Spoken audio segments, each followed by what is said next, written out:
If you're intelligent, you've probably lived this. You understand what needs to be done. You see the possible paths, you calculate risks, anticipate mistakes, project scenarios, and still, you don't start. Not because you don't know how, not because you're not capable, but because in your mind, the execution never seems to live up to the idea. While others simply act with 60% clarity, you wait for 100%.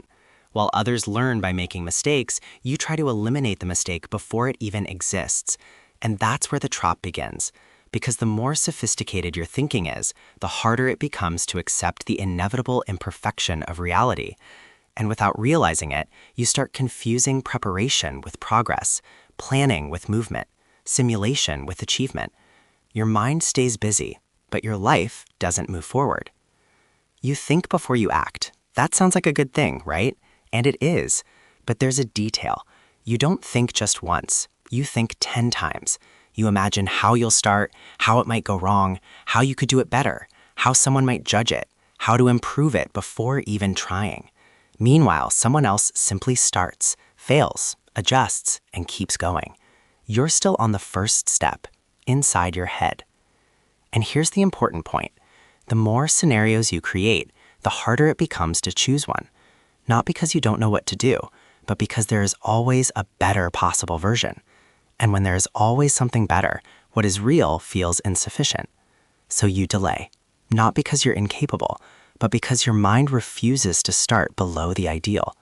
You set standards that are too high for the beginning, not for the end, for the beginning. Before opening a project, you already want to know how it will end. Before posting something, you already want to be sure it will be good. Before studying, you already want to feel motivated. Ordinary people start messy. You want to start ready. And that's the problem, because no one starts ready. When you demand excellence on the very first attempt, any initial step feels too small, and your brain starts saying, better wait a little longer. Wait for more clarity, more energy, more confidence. But that perfect moment never arrives. And the longer you wait, the heavier it feels to begin. It's not laziness, it's fear of starting below your own standard. You confuse movement with preparation. You research, watch videos, read, take notes, organize ideas. And all of this looks like productivity. You feel like you're moving forward. But there is a difference between preparing to act and actually acting. Highly intelligent people like to understand everything before entering the game. They want to master the entire map before taking the first step. But real life doesn't work like a manual. You learn by playing. You learn by failing. You learn by adjusting in the middle of the path. When you try to eliminate all mistakes before you begin, you end up eliminating the beginning itself. And then the days pass. Your mind stays busy, but the project remains still. And that starts generating frustration. You struggle to accept being a beginner, and that weighs more than it seems. When you've always been seen as the intelligent one, making mistakes in public hurts. Doing something simple and having it turn out average hurts your pride. So without realizing it, you avoid situations where you might seem ordinary. You prefer to maintain the idea that if I wanted to, I would do it very well. As long as something exists only in your head, no one can judge it, no one can measure it, no one can compare it. But the moment you truly start, the result appears. And it might not be incredible, it might be normal. And for someone who built their identity on being above average, normal hurts. So you delay, because delaying keeps the image intact. You feel like you need to be in the right state to start. You wait for the ideal day, the ideal energy, the ideal inspiration. When you're tired, you say tomorrow will be more productive. When you're excited, you think you can organize better before beginning. And so you live depending on motivation to act.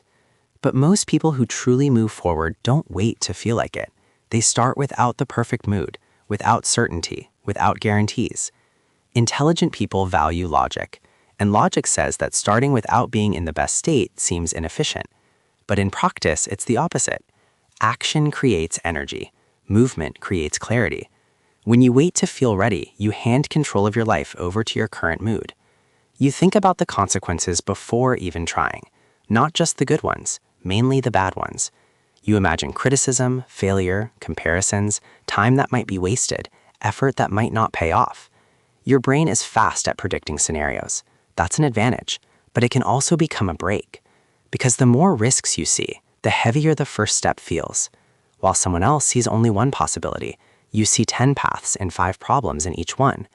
And the more problems appear in your mind, the more your brain tries to protect you from frustration. So it suggests waiting, adjusting better, thinking a little more. But thinking more doesn't always solve it. Sometimes it only increases the fear. And here is the point almost no one talks about. At some moment, this stops being strategy and becomes escape. Not escape from work, escape from exposure. Because when you finally begin, something changes. The perfect idea that lived in your head becomes something real. And reality is never as beautiful as imagination. Action forces you to abandon all the better versions that existed only in thought. And that hurts. It hurts to realize the first result doesn't impress. It hurts to accept that you too need to go through the awkward phase. So your mind creates an elegant exit. Keep planning, keep studying, keep refining. That way you protect your potential, but you also prevent it from being seen. So here is the simple truth. Intelligent people don't procrastinate because they are incapable. They procrastinate because they try to protect their own image. As long as something remains an idea, you remain the person who could do it very well. But when you execute, you become someone in process. And process includes mistakes, criticism, comparison, and visible growth. If you want to break this cycle, the change doesn't begin with more discipline. It begins with permission. Permission to start imperfectly. Permission to be a beginner. Permission to fail in public. Choose one single task you've been postponing and do it today in a simple way, even if it's not incredible. Because intelligence that never exposes itself becomes only hidden potential, and hidden potential builds nothing.